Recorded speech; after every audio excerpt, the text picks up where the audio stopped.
سامعین سے گزارش کی جاتی ہے کہ ہمارے سارے چینلز ایلیکونٹ ادب ایکسٹراز، سواد آف حق چینل اور اتحاد الانصار چینل میں جن آڈیو بکس اور سیریز کو مکمل کیا جا چکا ہے، ان سب کا مطالعہ ہمارے پلے لسٹ سیکشن سے کریں اور ان آڈیو بکس اور سیریز کو آپ اپنے دوست و احباب میں شیئر کرتے رہیں، اور ہمارے سوشل میڈیا پلیٹ فارمز کے لنکس ڈسکرپشن میں دیے گئے ہیں۔ ہمیں سبسکرائب اور فالو ضرور کریں۔ جزاک اللہ۔ بسم اللہ الرحمن الرحیم۔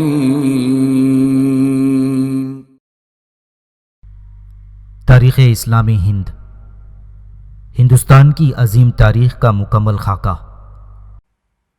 مغلیہ سلطنت کے عروج و زوال کی مکمل تاریخ، جلال الدین محمد اکبر کا دور حکومت، ایپیسوڈ 34۔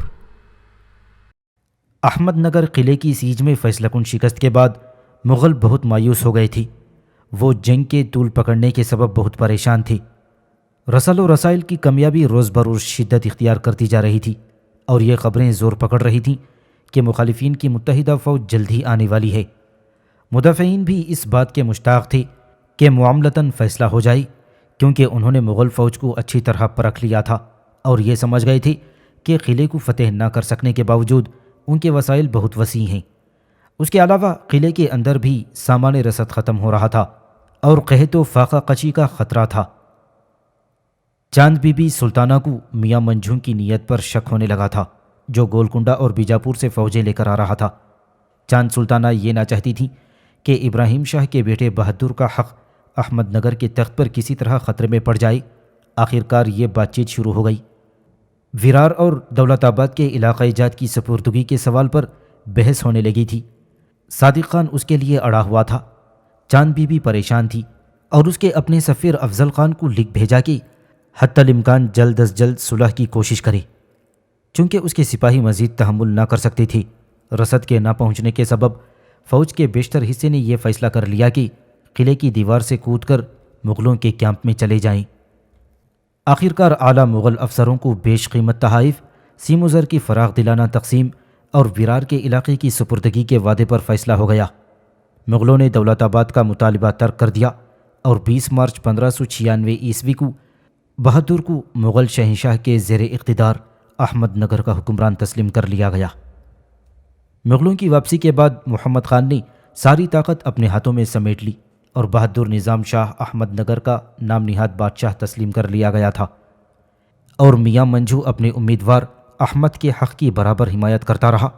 لیکن چاند بی بی کی درخواست پر بیجاپور کے حکمران کی مداخلت کی وجہ سے اس کی کوششیں ناکام ہو گئیں۔ آخرکار منجھو نے احمد نگر کی سیاست سے دستکشی اختیار کر لی اور بیجاپور میں ملازم ہو گیا۔ ابتدا میں چاند بی بی کو محمد خان پر پورا اعتماد تھا، لیکن جب اس نے آہنگ خان اور شمشیر خان کو قید کر لیا اور اعلیٰ عہدوں پر اپنے آدمیوں کو مقرر کرنا شروع کر دیا تو چاند بی بی کو خطرہ لاحق ہوا اور اس نے پھر بیجاپور سے مدد کی درخواست کی۔ بیجاپور نے سہیل خان کی سرکردگی میں ایک فوج روانہ کر دی جس نے احمد نگر کا محاصرہ کر لیا۔ محمد خان نے انتقاماً مغلوں سے مدد مانگی، لیکن اس کے اس اقدام سے مخالفت نے اور شدت اختیار کر لی تھی اور آخرکار محمد خان گرفتار کر لیا گیا۔ اس کی جگہ 596 عیسوی میں آہنگ خان کو پیشوا مقرر کر دیا گیا۔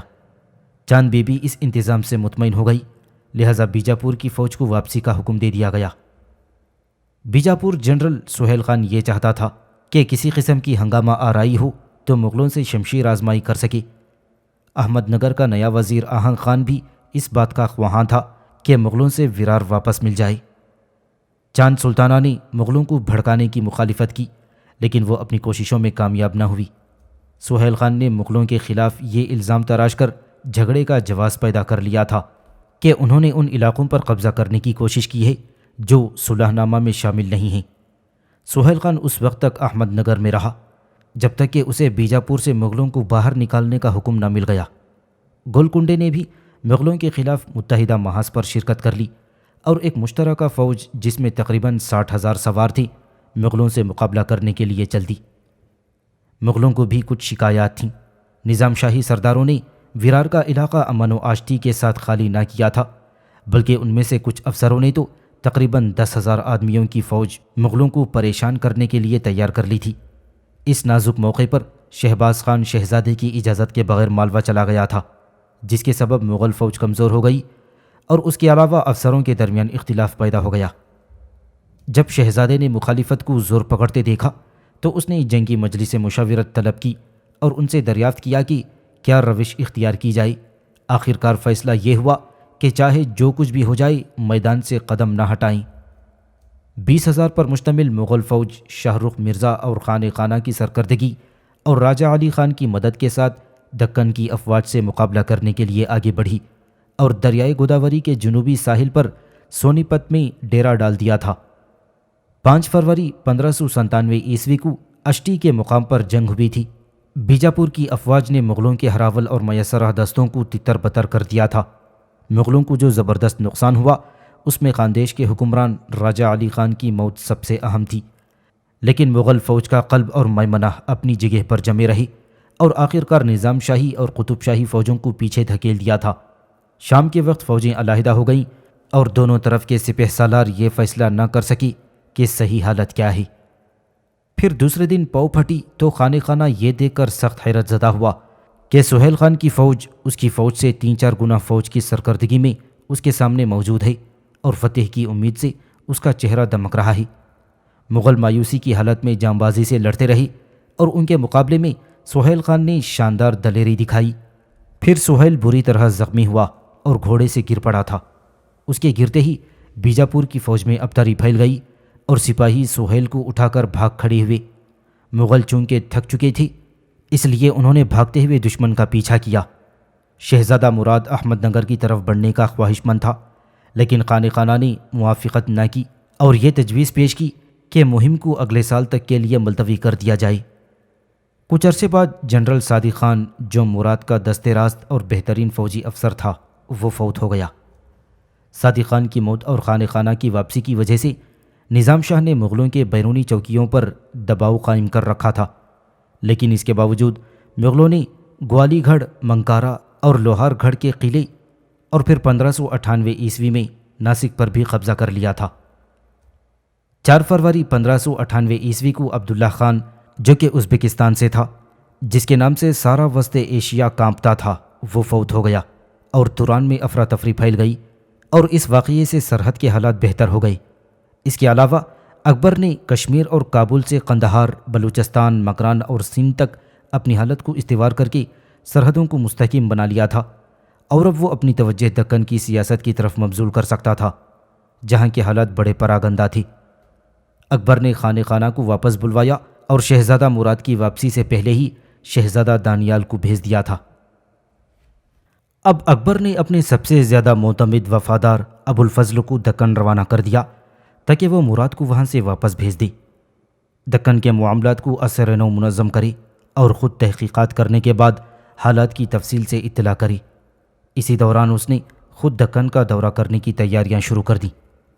ابو الفضل کو دکن پہنچنے پر پہلی بات جو نظر آئی وہ یہ تھی کہ خاندیش کا نیا حکمران بہادر خان اس بات کے لیے تیار نہ تھا کہ دکن میں مغلوں کی فوجی مہم میں ان کا ساتھ دیا جائے، اور دوسری مایوسی شہزادہ مراد کی بیماری اور اس کی وفات سے ہوئی تھی۔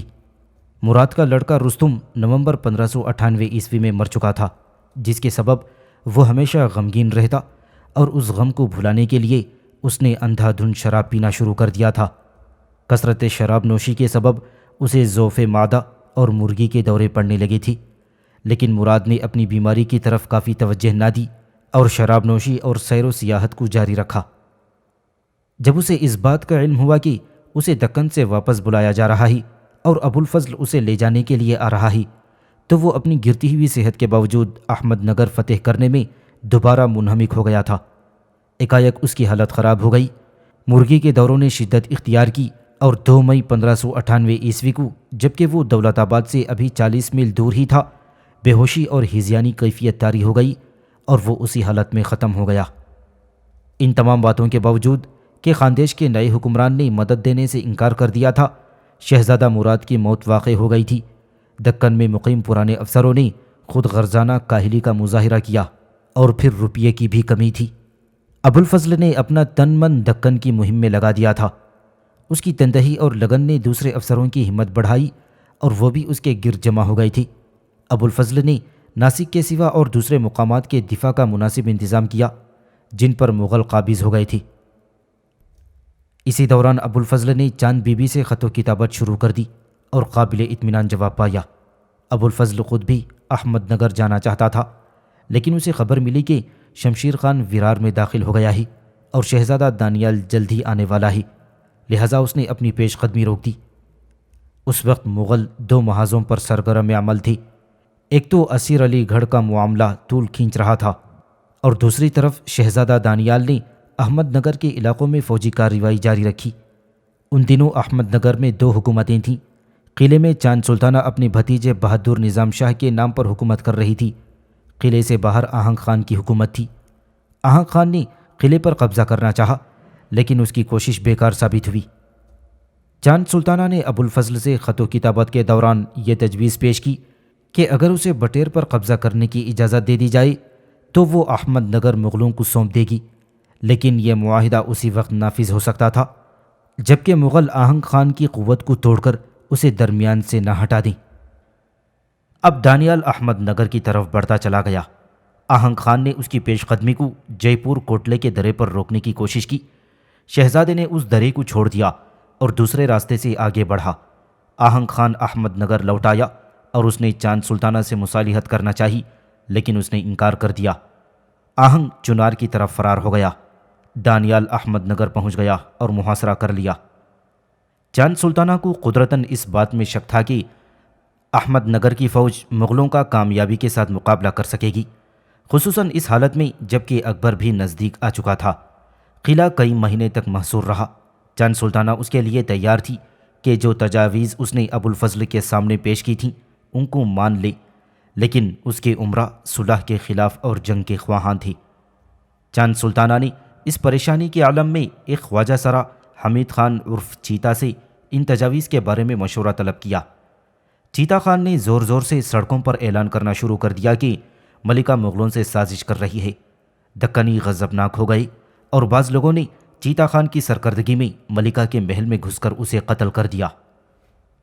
مغل حالات کا مقابلہ کرنے کے لیے پوری طرح تیار تھی۔ سرنگیں پہلے ہی کھودی جا چکی تھیں اور خندقوں کو پاٹ دیا گیا تھا۔ 8 اگست 1600 عیسوی کو سرنگوں میں آگ لگا دی گئی، جس کی وجہ سے لیلا نامی برج اور 70 فٹ لمبی دیوار پھٹ گئی۔ فوراً ہی زبردست حملہ کر دیا گیا اور قلعے پر ایکائک قبضہ ہو گیا۔ بہادر شاہ نظام گرفتار ہوا اور فوج کے 1500 سپاہی تحت تیخ کر دیے گئے۔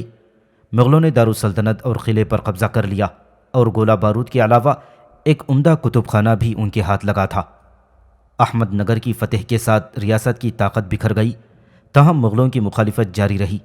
دولت آباد میں برہان شاہ اول کا ایک پوتا مرتضیٰ نظام شاہ کے لقب سے تخت نشین کر دیا گیا تھا۔ اس کا سب سے بڑا حامی ایک حبشی ملک عنبر تھا، جس نے آگے چل کر دکن میں مغلوں کی پیش قدمی روکنے کے سلسلے میں کارہائے نمایاں انجام دیے تھے۔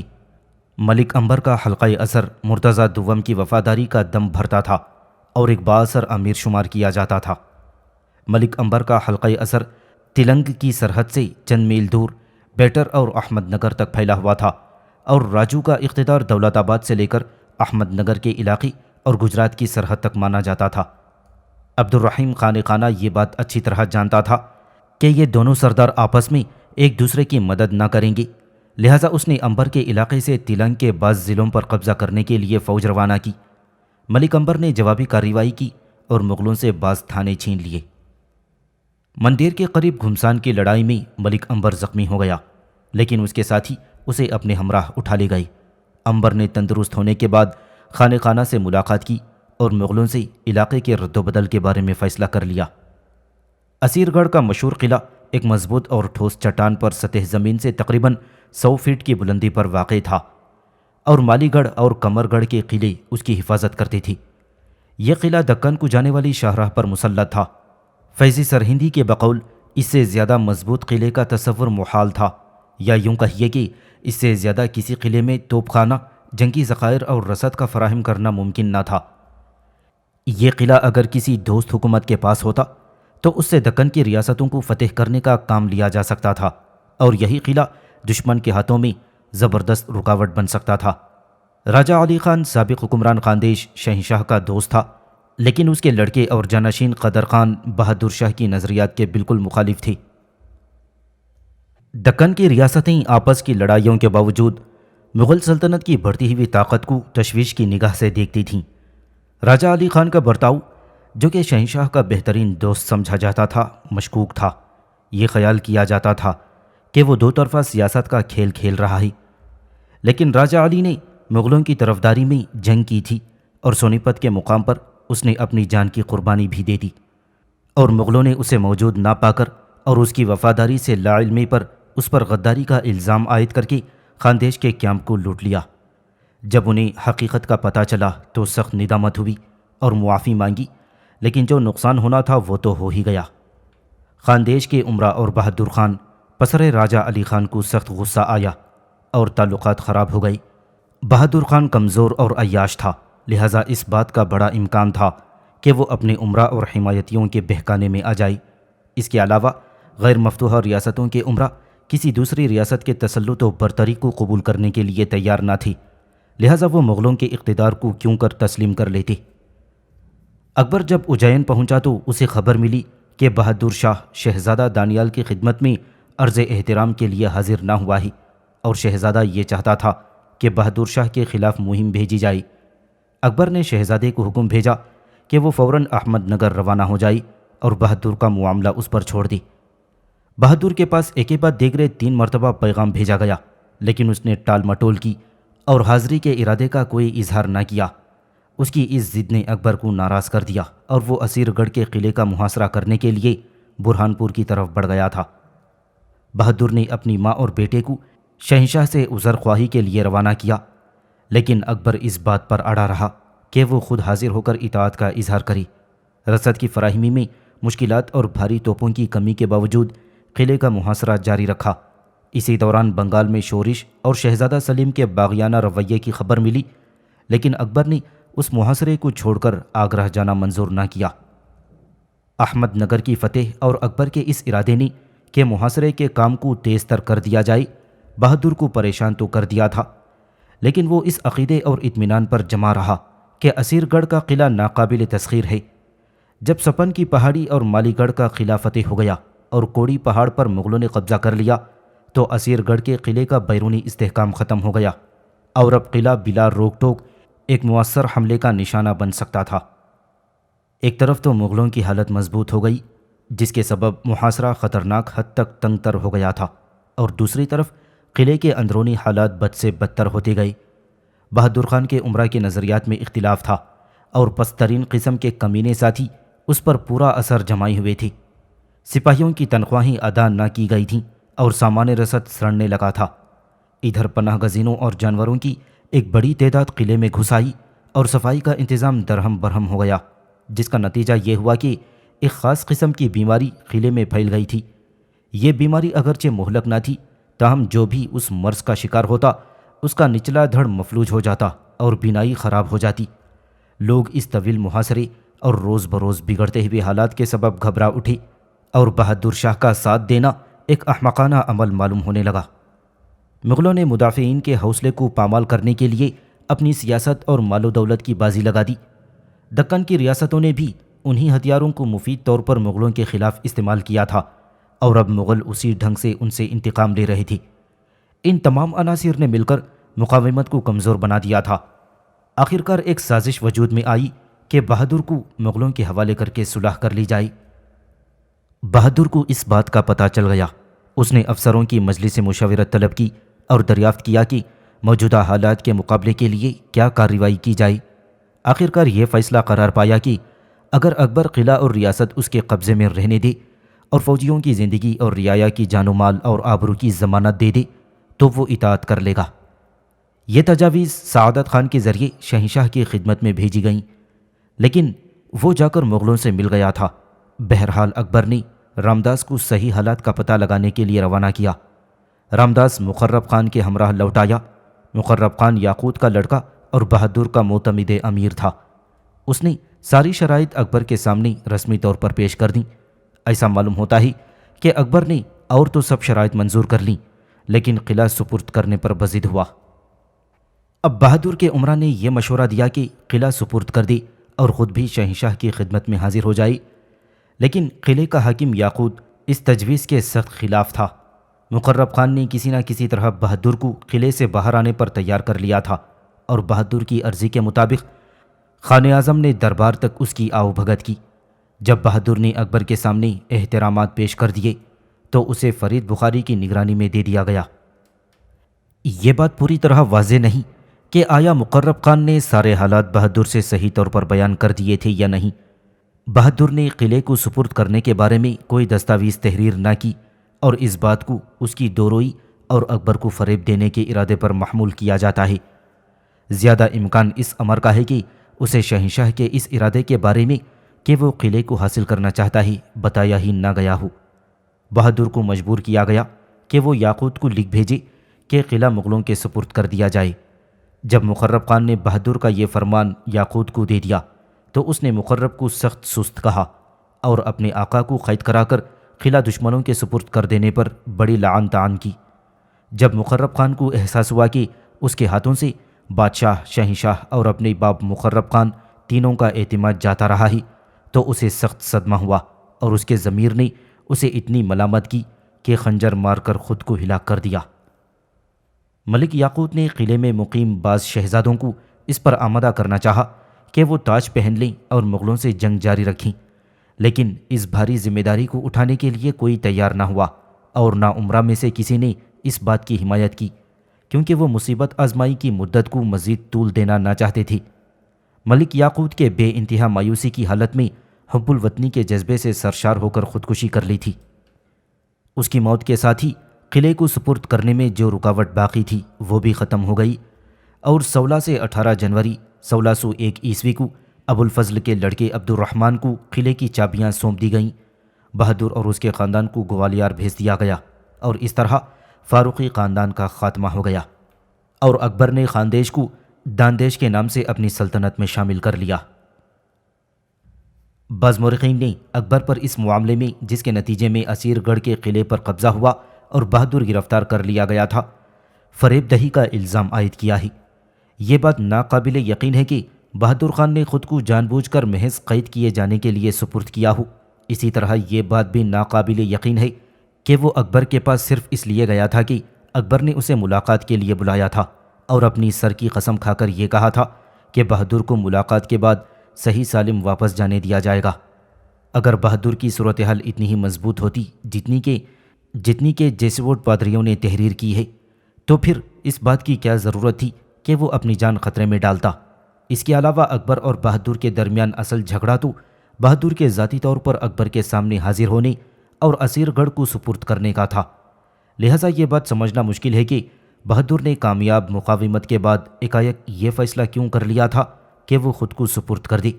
تو پھر کیا وہ محض ذاتی اطاعت کے لیے ہی گیا تھا؟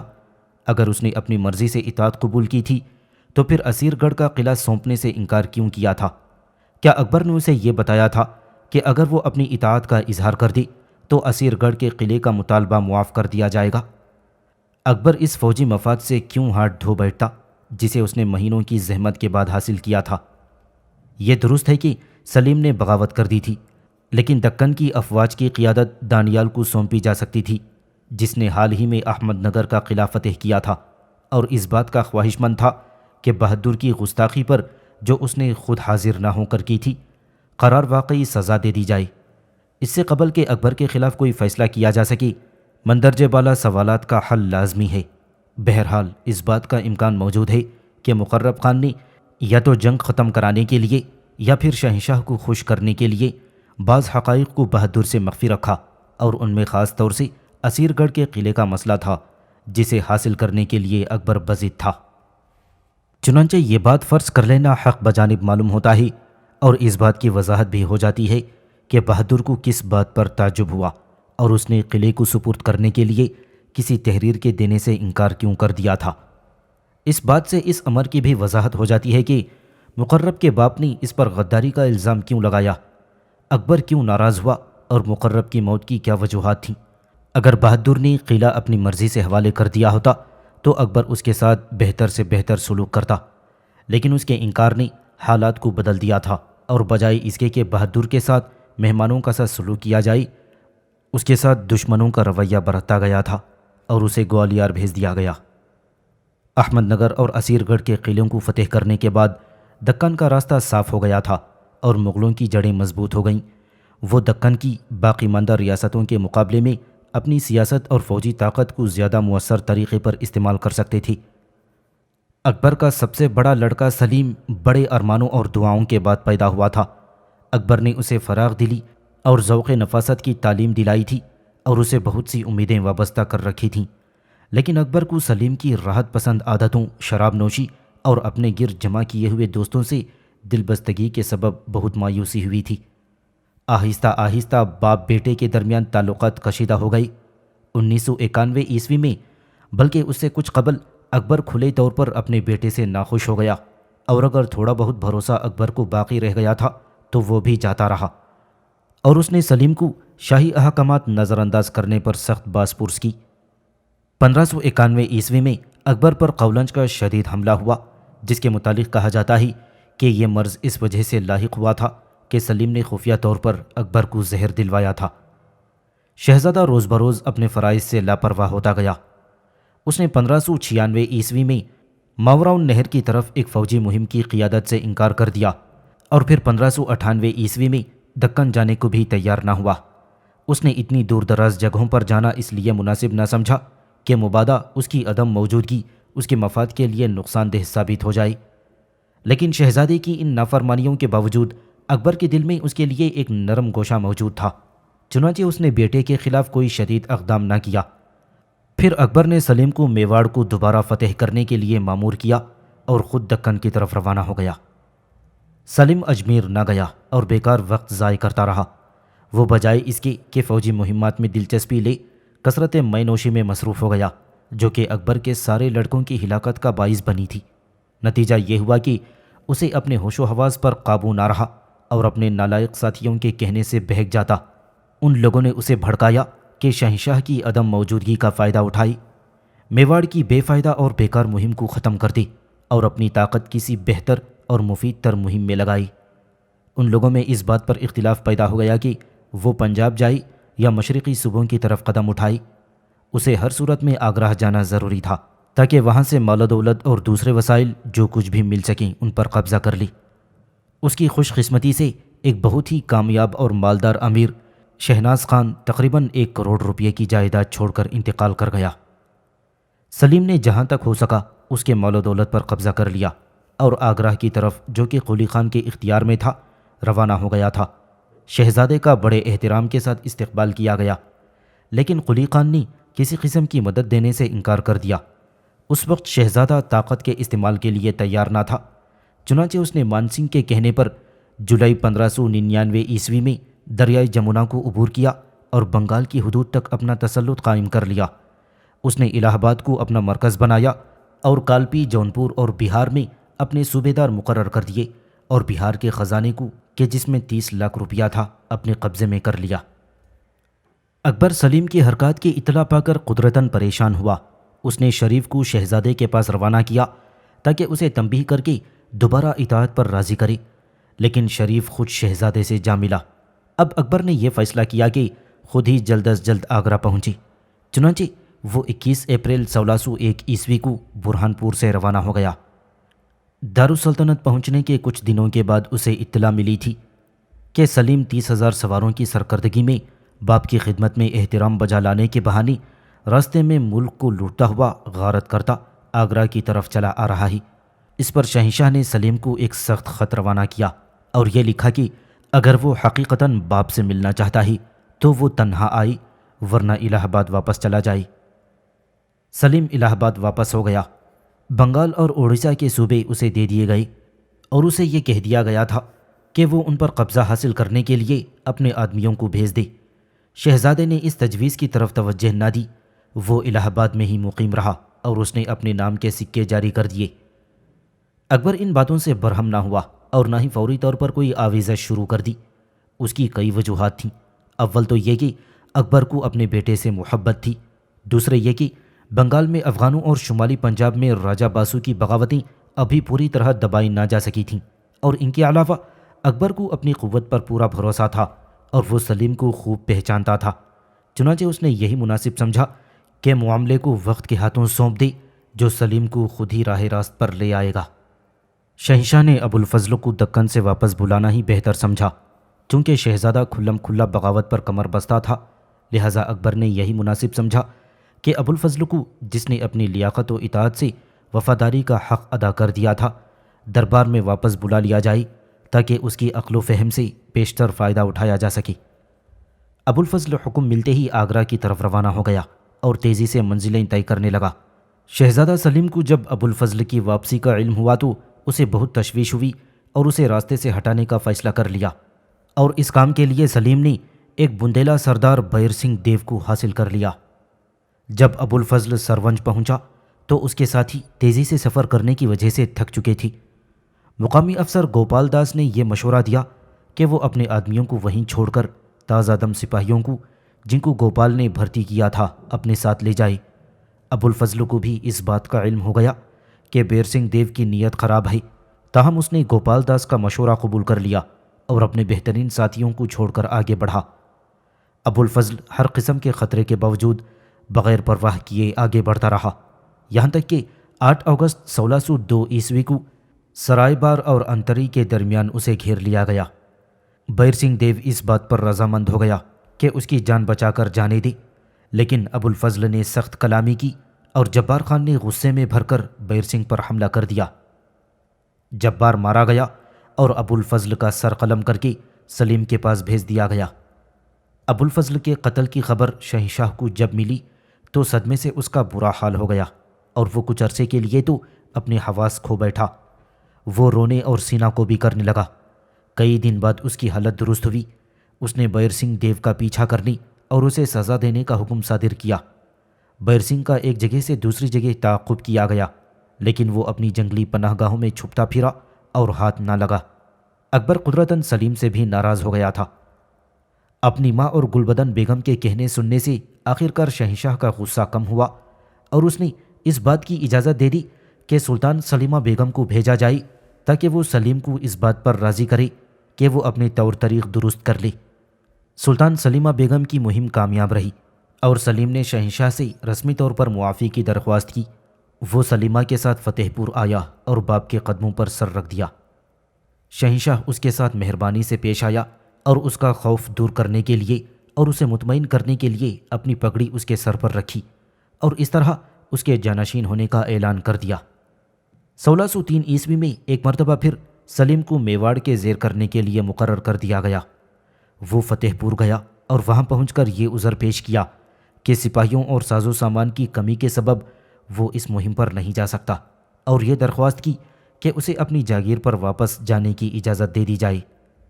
اکبر جانتا تھا کہ سلیم کیا چاہتا ہے، لہٰذا اس نے سلیم کو الہ آباد جانے اور پر لطف اور خوش و خرم زندگی بسر کرنے کی اجازت دے دی۔ الہ آباد پہنچ کر سلیم اپنے پرانے ڈھنگ پر اتر آیا اور ایک آزاد حکمران کی طرح رہنے لگا۔ چند ماہ بعد اکبر کو پتہ چلا کہ سلیم ذلیل و پست کاموں میں اس حد تک مبتلا ہو چکا ہے کہ نہ کہ وہ خود کو محض برباد کر رہا ہے بلکہ سخت ظلم و تشدد پر بھی اتر آیا ہے۔ اس زمانے میں بنگال سے مان سنگھ کی رپورٹ نے اس کے دل و دماغ کو بنگال کے معاملات کی طرف سے مطمئن کر دیا تھا، اور اس نے یہ فیصلہ کر لیا کہ سلیم کو راہ راست پر لانے کے لیے الہ آباد کی طرف کوچ کرے۔ 21 اگست 1604 عیسوی کو وہ شہزادہ دانیال اور اپنی محترم ماں کی تیزی سے گرتی ہوئی صحت کے باوجود آگرہ سے روانہ ہو گیا، لیکن جس کشتی میں وہ روانہ ہوا تھا وہ رات میں خشکی میں پھنس گئی اور 3 دن تک سخت بارش ہوتی رہی۔ ابھی بارش ختم نہ ہونے پائی تھی کہ خبر ملی کہ مریم مکافی کی حالت نازک ہو گئی ہے۔ چنانچہ شہنشاہ واپس لوٹ آیا اور اس نے اپنی ماں کو زندگی کے آخری لمحات گزارتے ہوئے پایا۔ ماں کی موت سے شہنشاہ کو زبردست صدمہ پہنچا اور لامحالہ الہ آباد کی مہم معرض التوا میں پڑ گئی۔ شہزادہ جانتا تھا کہ اکبر جس مہم کے لیے ایک مرتبہ سوچ لے تو وہ کبھی اسے ادھورا نہیں چھوڑتا۔ چنانچہ اس نے دادی کی موت کے واقعے سے فائدہ اٹھایا اور خود تعزیت کے لیے آگرہ پہنچا۔ حالانکہ ظاہری طور پر اس کا پرتپاک خیر مقدم کیا گیا تھا، لیکن تنہائی میں اکبر نے اسے سخت لعن طعن کی، اسے نظر بند کر دیا پورے 10 دن بعد اس کی رہائی اور دربار میں حاضری کا حکم دیا۔ 19 مارچ 1605 عیسوی کو شہزادہ دانیال دائم الخمری کی وجہ سے 38 سال 6 مہینے کی عمر پا کر 40 دن کی بیماری کے بعد فوت ہو گیا۔ کثرت مایوسی کے سبب اس کی صحت بہت گر گئی تھی اور کافی عرصے تک بیمار رہنے کے سبب وہ بہت کمزور ہو گیا تھا۔ اس کی موت کا فوری سبب یہ بیان کیا جاتا ہے کہ مرشد قلی نے ایک پرانی بندوق کی زنگالود نال کی 2 آتشہ شراب پلا دی تھی۔ اکبر کئی سال سے اپنے پرانے درد و شکم میں مبتلا رہا اور ستمبر کے آخری ہفتے میں اسے پیچش کا حملہ ہوا۔ کچھ دنوں تک یہ خیال کر کے کہ اس کی مضبوط جسمانی بناوٹ خود بخود مرض پر غالب آ جائے گی کوئی دوا نہ کی گئی، لیکن اس کی حالت خراب تر ہوتی گئی اور خون نکلنے لگا۔ پھر حکیم علی نے سخت قابض دوا دی جس کی وجہ سے پیچش ایک دم رک گئی، لیکن اسے بخار اور عسر البول کی شکایت ہو گئی۔ اس کی صحت تیزی سے گرنے لگی۔ اب حکیم نے اسے زبردست مسحل دے دیا جس کے سبب بہت زیادہ دست آ گئے۔ دستوں کو روکنے کی ساری کوششیں ناکام ہو گئیں اور 23 دن کی سخت بیماری کے بعد 16 اکتوبر 1605 عیسوی کو شہنشاہ نے آخری سانس لی۔ اس کی موت کے بارے میں چاروں طرف افواہیں پھیلتی گئیں۔ کچھ لوگوں نے یہ خبر اڑا دی کہ اس نے غلطی سے ایک زہریلی گولی خود کھا لی تھی جس گولی سے وہ مان سنگھ کو مارنا چاہتا تھا۔ دوسروں کا کہنا تھا کہ شہنشاہ مان سنگھ کو نہیں بلکہ ٹھٹ کے صوبیدار غازی بیگ جو جانی بیگ کا باپ تھا اسے مارنا چاہتا تھا۔ تیسری افواہ یہ گرم تھی کہ سلیم نے باپ کو زہر دے دیا۔ اس قسم کے شبہات کی کئی وجوہ تھیں۔ اکبر اور سلیم کے درمیان کشیدہ تعلقات کسی سے پوشیدہ نہ تھے۔ اس کے علاوہ حکیم علی جو کہ عام طور پر دل کا برا اور بد کردار تھا جہانگیر کا چہیتا تھا۔ جہانگیر نے خود ہی اعتراف کیا ہے کہ اس کی پوری وفاداری میری طرف ہے اور میں ہمیشہ اسے خوش رکھنا چاہتا تھا۔ اور ایک افواہ یہ بھی گشت کر رہی تھی کہ حکیم علی کے کچھ دوستوں نے اسے زہر دے کر ختم کرنے کی کوشش کی تھی۔ کہا جاتا ہے کہ سلیم کو اس مفروضہ سازش سے جو کہ اکبر کی علالت کے دوران ظہور میں آئی تھی خطرہ لاحق ہو گیا تھا، اور یہ بات مشہور ہے کہ عزیز کوکا اور شہزادہ خسرو کی خسرے خان اعظم اور ماموں مان سنگھ کی یہ خواہش تھی کہ شراب خوار اور پست اخلاق سلیم کو ہٹا کر اس کے بجائے خوش اخلاق اور خوش مشرب جوان شہزادے خسرو کو تخت پر بٹھایا جائے جس کے اخلاق پر کوئی انگلی نہ اٹھا سکتا تھا۔ اور یہ بھی کہا جاتا ہے کہ اکبر بھی خسرو کو ترجیح دیتا تھا اور اس سازش کی حمایت کرتا تھا۔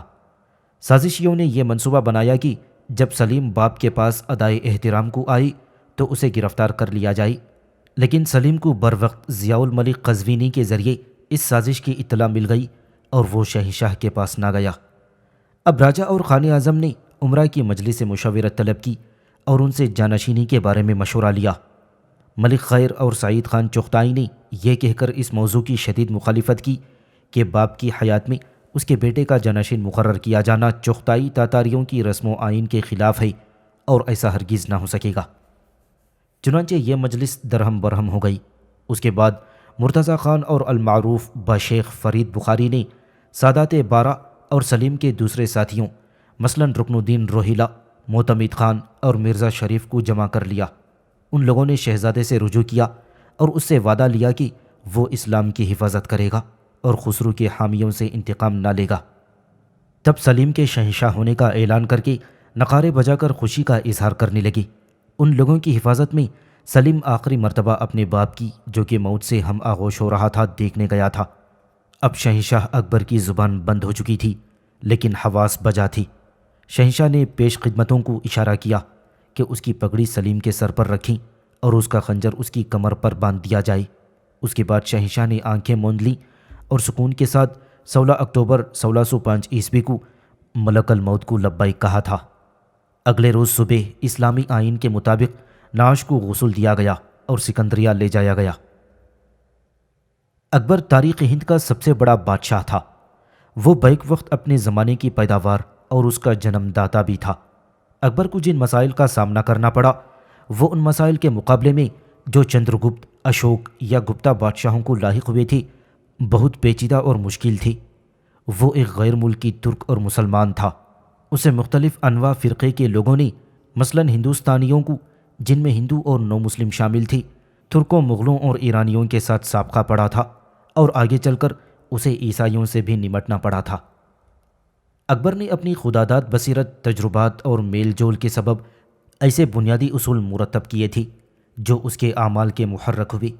سب سے پہلے تو یہ کہ اسے اس بات کا پورا یقین ہو گیا تھا کہ کم از کم ہندوستان کے دو بڑے فرقوں کے درمیان اتحاد قائم کرنا اشد ضروری ہے۔ اس مقصد کو حاصل کرنے کے لیے اس نے سخت گیرانہ اقدامات ختم کر دیے اور مذہبی بندشوں کو دور کر دیا تھا۔ یاتری ٹیکس، جزیہ اور دوسرے فالتو ٹیکس اڑا دیے تھے اور سرکاری ملازمتیں سب کے لیے کھول دی گئیں، اور مختلف طریقوں سے سب فرقوں کے درمیان قریبی معاشرتی تعلقات اور ہمدردانہ افہام و تفہیم کو بڑھا دیا تھا۔ ہندوؤں کو جلد ہی اس بات کا احساس دلایا گیا کہ شہنشاہ خود کو اس کا بھی اتنا ہی محافظ سمجھتا ہے جتنا کہ دوسروں کا۔ شہنشاہ نے اپنی روش صلح کل کے سبب ہندوؤں کے دلوں میں بھی سلطنت مغلیہ کے لیے جوش کا جذبہ پیدا کر دیا تھا، اور انہوں نے اس کے لیے اپنا خون بہایا۔ حقیقت یہ ہے کہ ہندو عوام و عمرہ جنہوں نے اکبر کی رہبری میں اس وسیع سلطنت کے بنانے میں قربانیاں دی تھیں، وہ بجا طور پر فخر و مباحات کر سکتے تھے۔ اکبر کا عقیدہ تھا کہ جب سب مذاہب دین الہی ہونے کا دعویٰ کرتے ہیں اور وہ کہتے ہیں کہ پیغمبروں نے ان کی اشاعت کی ہے، تو ان میں کچھ مشترکہ بنیادی باتیں ضرور ہونا چاہیے۔ ان مذاہب کے مقاصد کم و بیش ایک ہی جیسے ہیں، لیکن وہ کسی نہ کسی طرح تفصیلات، بدعات، توہمات اور اسی قسم کے دوسرے پردوں میں گم ہو کر رہ گئے ہیں۔ اگر ان مقاصد کو غیر جانبدارانہ اور عمیق تحقیقات کے ذریعے تدوین کر لیا جائے تو یہ انسانوں کو مذہبی نقطہ نگاہ سے متحد کرنے میں بڑے اہم اور قیمتی ثابت ہوں گے۔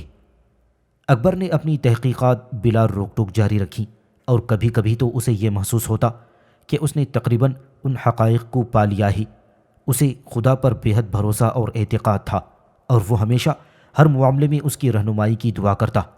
اکبر مذاہب کے درمیان بنیادی وحدت کی تلاش کے جوش میں کبھی کبھی ان عناصر سے جو نفاق کا باعث ہوتے چشم پوشی کر جاتا۔ اسے متعصب اور کٹر لوگوں سے کوئی ہمدردی نہ تھی، اور کبھی کبھی تو اسے ان پر غصہ آ جاتا۔ اکبر خود بہت ہی مذہبی اور صوفیانہ مزاج کا مالک تھا، اور اسی قسم کے لوگوں کی صحبت سے اس کا دل خوش ہوتا جو راتوں کا بیشتر حصہ جاگ کر عبادت میں گزارتے تھے۔ اکبر کا دوسرا مقصد یہ تھا کہ اس دنیا کو جس میں اس قدر نفاق اور کشمکش ہے، ایک مقتدر طاقت کے تحت متحد کر دی۔ اس نے یہ بات اسلام کی تعلیمات اور چنگیز خان کے تجربات سے سیکھی تھی۔ اس نے اپنے اس مقصد کو پورا کرنے کے لیے سب سے پہلے ہندوستان کو متحد کرنے کا نہ صرف خواب دیکھا تھا، بلکہ اسے بروئے کار لانے کے لیے بے شمار زحمتیں برداشت کیں۔ اس نے سارے ملک کو ایک حکومت کے تحت لانے کے لیے اپنی پوری کوششیں صرف کر دیں تاکہ یکساں انتظامیہ، عدلیہ اور مالیہ وجود میں آ سکیں اور یکساں قسم کے زرعی اور تجارتی قوانین نافذ ہو سکیں۔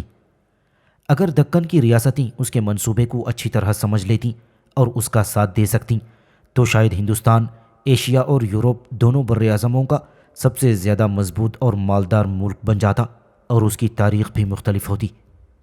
ہندوستان کو متحد کرنے کے بعد اکبر مشرق وسطیٰ اور مغربی ایشیا کو اس کے ساتھ ملانا چاہتا تھا، کیونکہ عالمی سلطنت کی تشکیل کے لیے یہ بہت ضروری اور اہم اقدام تھا۔ اکبر بحیثیت حکمران کی بہت ہی روشن خیال اور وسیع القلب بادشاہ تھا۔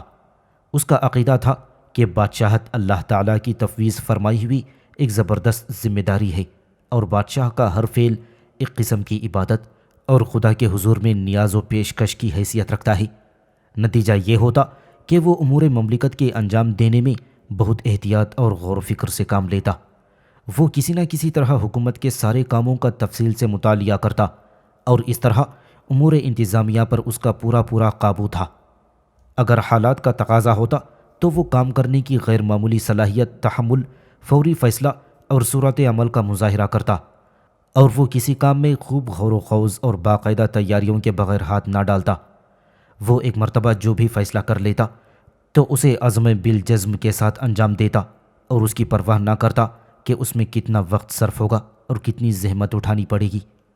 اکبر کم سخن تھا، لیکن جو کچھ کہتا وہ مختصر، خیال انگیز اور واضح ہوتا۔ وہ اپنے اخلاق و عادات اور دوسروں کے ساتھ سلوک میں ممتاز اور باوقار تھا۔ اس کی شخصیت باروب اور بااثر تھی۔ اسے کمینوں، بد کرداروں اور محض خوشامدیوں کی صحبت پسند نہ تھی، اور اکبر نے اپنے ساتھی بڑی عقل مندی کے ساتھ ممتاز، لائق اور صاحب استعداد لوگوں میں سے منتخب کیے تھے۔ اکبر چاہے بزم میں ہو یا رزم میں ہمیشہ حالات کو اپنے قابو میں رکھتا، اور وہ بحیثیت ایک سالار و سپاہی کے، بحیثیت ایک مدبر، منتظم اور لیڈر کے اپنے سارے ہم اثروں سے ممتاز تھا۔ اکبر اس وقت تک جنگ پر آمادہ نہ ہوتا جب تک کہ وہ اپنے اعلیٰ مقاصد و نظریات کے مطابق صلح کی ساری کوششیں نہ کر لیتا۔ جب ہر قسم کی ترغیب اور عقلی دلائل ناکام ہو جاتی تو پھر وہ اپنی تلوار کو نیام سے باہر نکال لیتا اور عام طور سے اپنا مقصد حاصل کرنے میں کامیاب ہوتا۔ بظاہر وہ مطلق العنان تھا، لیکن عملی طور سے وہ حلیم الطبع، ہمدرد، خردمند اور مہربان تھا، اور جہاں تک ہو سکتا دوسروں کی خواہشات کا خیال رکھتا اور انہیں پورا کرنے کی کوشش کرتا۔ اس کی دلچسپی صرف اتنی ہی نہ تھی کہ مال گزاری جمع ہو جائے، صلح برقرار رہی اور اس کے اثر و رسوخ کا حلقہ وسیع تر ہو جائے۔ وہ غریبی اور گداگری کو ہٹانے اور اصلاحات کو بروئے کار لانے میں بھی اتنی ہی دلچسپی رکھتا تھا۔ بدقسمتی سے اس کے وسائل اور اس کے زمانے کی معلومات بہت محدود تھیں، لہٰذا اسے جو کامیابیاں ہوئیں وہ نمایاں نہ ہو سکیں۔ اکبر فنون لطیفہ اور ادب کا قدردان اور مربی تھا۔ اگرچہ اکبر نے لکھنا نہ سیکھا تھا اور وہ اگر پڑھ سکتا تھا تو بھی پڑھنا پسند نہ کرتا تھا، تاہم وہ عالم تھا اور شعر، اخلاقیات، مذہب اور فلسفے کی باریکیوں کو اچھی طرح سمجھ سکتا تھا۔ خدا نے اس کو غیر معمولی، عجیب اور قوی یادداشت بخشی تھی، جس کی مدد سے اس نے علم کا ایک خزانہ حاصل کر رکھا تھا، یہاں تک کہ اس کے عیب جو بھی اس کی تعریف سے باز نہ رہ سکی۔ اکبر اعلیٰ قسم کی نظم اور اچھے اشعار کا شوقین و مربی تھا، لیکن اسے کھوکھلے پن، ظاہرداری اور خیالات کی پستی سے نفرت تھی۔ فن نقاشی اور معماری کی ترقی میں اکبر کی عملی دلچسپی اور عادلانہ تشویق اور ترغیب کو کافی دخل تھا۔